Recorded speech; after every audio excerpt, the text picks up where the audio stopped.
चलिए तो आज शुरू करते हैं फ्यूल्स। आज हम फ्यूल्स के बारे में जानेंगे। देखिए, अगर मैं फ्यूल्स की बात करूं तो हमें सिंपली यहाँ पे फ्यूल्स की बात करूं तो यहाँ से मुझे गैसेस मिलेंगी इस एरिया से, है ना। यहाँ क्रूड ऑयल होगा और अगर इस लेवल से नीचे चला जाता हूँ तो यहाँ कहीं वाटर मिलता है मुझे। तो ये ग्राउंड सरफेस, ये यहाँ ग्राउंड सरफेस है। ठीक, यहाँ से ये देखिए ऑयल दिखा रहा है। तो अगर हम बेसिकली हाइड्रोकार्बन्स की बात करें, फ्यूल क्या है? अगर फ्यूल को आप देखेंगे, पेट्रोल या डीजल की अगर हम बात करेंगे तो ये बेसिकली हाइड्रोकार्बन्स है ना। उनका अरेंजमेंट क्या रहता है, कैसे रहता है, वो आज हम देखेंगे, जानेंगे। देखिए, पहला है ये पैराफिन, दूसरा olefin, third is naphthalene, fourth is aromatic. ठीक, इनकी स्ट्रक्चर के बारे में आज हम बात करेंगे। देखिए, फैमिली ऑफ हाइड्रोकार्बन्स, तो हाइड्रोकार्बन्स की ये बेसिकली 4 फैमिलियां हैं। देखिए, पैराफिन, तो पैराफिन का चेन फॉर्मूला होगा CnH2n+2। एक मॉलिक्यूलर स्ट्रक्चर होगा, ये चेन टाइप स्ट्रक्चर होगा। अभी देखते हैं नेक्स्ट स्लाइड में। ये सैचुरेटेड होगा और स्टेबल होगा। ठीक, ओलिफिन की बात करें तो ये जनरल इसका फॉर्मूला है, ये चेन टाइप है ना। स्ट्रक्चर कैसा है? Chain type. अनस्टेबल है और अनसैचुरेटेड एंड अनस्टेबल है ये।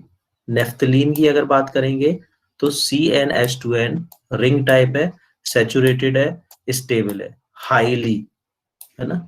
आप याद करिए, जब हमने ऑक्टेन और सीटेन नंबर पढ़ा था तो इस टर्म का यूज किया था, है ना।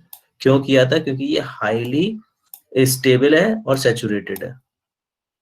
ठीक, एरोमेटिक की बात करेंगे तो ये इसका जनरल फॉर्मूला है, ये रिंग टाइप है, अनसैचुरेटेड है, अनस्टेबल है। ठीक, चलिए, तो ये देखिए, हम पहले पैराफिन की बात कर रहे हैं। पैराफिन की अगर मैं बात करूं तो methane, ethane, propane, butane, isobutane, ये कुछ ऐसे स्ट्रक्चर बनेंगे। ठीक, तो हमें इनके ये केमिकल फॉर्मूला जो है, ये सारी चीजें हमें याद करनी है ना, दिमाग में रखनी है। अगर मैं बात करूं ओलिफिन की तो ये कुछ ऐसे, है ना, कुछ ऐसा दिखाएगा, हेक्सेन जैसे ये दिखा रहा है इसमें। अगर नेफ्थलीन सीरीज की बात करूं तो ये कुछ ऐसे चेन टाइप का, साइकिल टाइप का इसमें बनेगा। ये आपको याद रखना पड़ेगा। अब देखिए, corrosion additives in cooling system. कि क्रोजन एडिटिव्स की हम अगर बात करें तो इसमें इथाइलिन ग्लाइकोल ये मिलाते हैं, है ना, या प्रोपिलीन ग्लाइकोल। ग्लाइकोल क्यों हम मिलाते हैं? ताकि इसका बॉइलिंग टेम्परेचर जो है वो बढ़ जाए, है ना। अगर हम बॉइलिंग टेम्परेचर बढ़ा देते हैं, एवअप कर देते हैं, अगर मैं केवल प्योर वाटर मिलाऊंगा, फॉर एग्जांपल अगर मैं कूलिंग के लिए केवल वाटर यूज कर रहा हूँ, तो 100 डिग्री सी पर जाके ही क्या करेगा, वेपर फॉर्म में चेंज होना शुरू हो जाएगा, है ना। यही तो होगा, 100 डिग्री सेंटीग्रेड के बाद ये स्टीम में बनना, चेंज होना शुरू हो जाएगा। अगर मैं इसे 100 से ऊपर ले जाऊं, और इंजन की बेस्ट एफिशिएंसी क्या है? 95 के आसपास। अगर इंजन आपका 95 डिग्री सेंटीग्रेड पर चल रहा है, इस टेम्परेचर पर वर्क कर रहा है, तो वो एफिशिएंटली काम करेगा। अब वाटर 100 डिग्री पर क्या होगा? वेपोराइज फॉर्म में हो जाएगा, स्टीम में चेंज होना शुरू हो जाएगा। तो इसके बॉइलिंग पॉइंट को मुझे बढ़ाना है ना। तो अगर इसके बॉइलिंग पॉइंट को मुझे बढ़ाना है तो मुझे वाटर के साथ कुछ ऐड करना होगा, कुछ मिक्सअप करना होगा। तो मैं क्या मिक्सअप कर रहा हूँ? ग्लाइकोल। तो इससे क्या हुआ, जो ये 100 पर स्टीम चेंज हो रहा था, तो ये इसका बॉइलिंग पॉइंट इंक्रीज हो जाए, है ना। अब इसमें हमने वाटर क्यों मिलाया है? इसमें वाटर प्लस ग्लाइकोल हम मिला रहे हैं, है ना। तो वाटर क्यों मिला रहे हैं इसमें? अब ये बात होती है, वाटर हम इसलिए मिला रहे हैं, जब टेम्परेचर डाउन होगा एनवायरनमेंट का तो इसका बॉइलिंग पॉइंट हाई है। जब लोअर टेम्परेचर पे आओगे तो ये ग्लाइकोल जल्दी, हो सकता है ये 20 डिग्री सेंटीग्रेड पर, 20 डिग्री सेंटीग्रेड पर क्या हो जाए? जम जाए। ठीक, हमें वो भी नहीं करने देना। तो इसलिए अब वाटर का आप देखोगे तो वाटर कितने, 0 डिग्री सेंटीग्रेड पर सॉलिड होगा। तो हमने इसमें लोअर वैल्यूज पर, लोअर टेम्परेचर आने के लिए वाटर हेल्प करेगा हमारी, वो जमेगा नहीं, है ना, सॉलिड नहीं होगा। और हायर टेम्परेचर पर ग्लाइकोल हेल्प करेगा उसका बॉइलिंग पॉइंट हाई करने के लिए। तो हम इसे 1:3 में मिक्सअप करते हैं। ठीक, या 1:2 में करते हैं बहुत सी बार, बट ज्यादातर आम तौर पर एज यूजुअल 1:3 रखते हैं ना। 1% ग्लाइकोल तो 3% वाटर होगा। ठीक, और ये डिपेंड करेगा मैन्युफैक्चरर पर, कैसे क्या स्पेसिफिकेशंस है उसकी, है ना। अब ये देखिए इसमें क्या दिखा रहा है, क्रोजन इनहिबिटर्स। क्रोजन इनहिबिटर क्या करेगा, ये जहां जहां कूलेंट जा रहा है वहां जंग ना लगे उसके लिए हमने इसे डाल रखा है। तो ये इंजन कूलेंट की बात करी अभी हमने। अब देखिए पेट्रोलियम रिफाइनिंग प्रोसेस पे आ जाइए। पेट्रोलियम ये हमें मिलता कैसे है, डीजल पेट्रोल ये सारी चीजें कैसे मिलती हैं, ये देखिए यहाँ अभी हमने देखा था वो ग्राउंड में से कैसे ऑयल आ रहा था।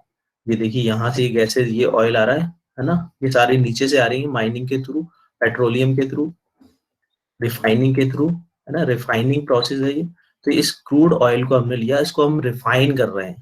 तो जैसे जैसे हम रिफाइन करते जाएंगे वैसे वैसे हमें प्योर फ्यूल मिलता जाएगा।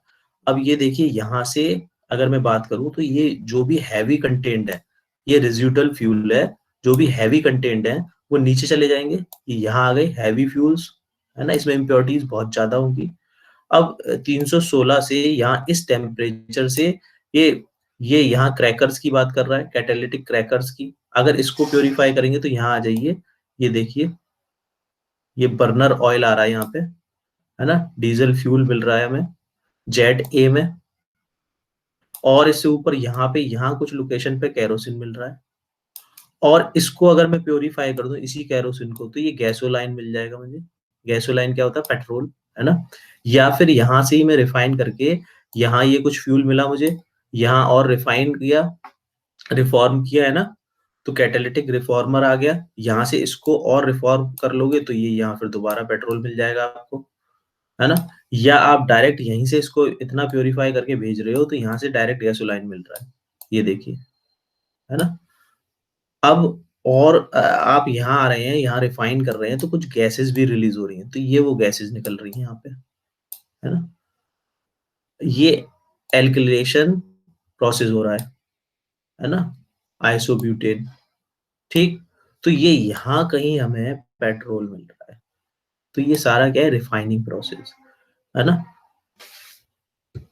ये हमने रिफाइनिंग प्रोसेस कहाँ पर होता है, मथुरा में आपने सुना हो, तो वहाँ रिफाइनरी, है ना, तो वहाँ क्या हो रहा है, रिफाइन कर रहे हैं क्रूड पेट्रोलियम को, क्या कर रहे हैं, रिफाइन कर रहे हैं, और रिफाइन करके क्या बना रहे हैं, क्या गेन कर रहे हैं, डीजल गेन कर रहे हैं ना, हैवी कुछ फ्लूड ऑयल गेन कर रहे हैं, कुछ रेजिडुअल हमारे पास आ रहा है, कैरोसिन आ रहा है ना। तो ये सारी चीजें हम ले रहे हैं।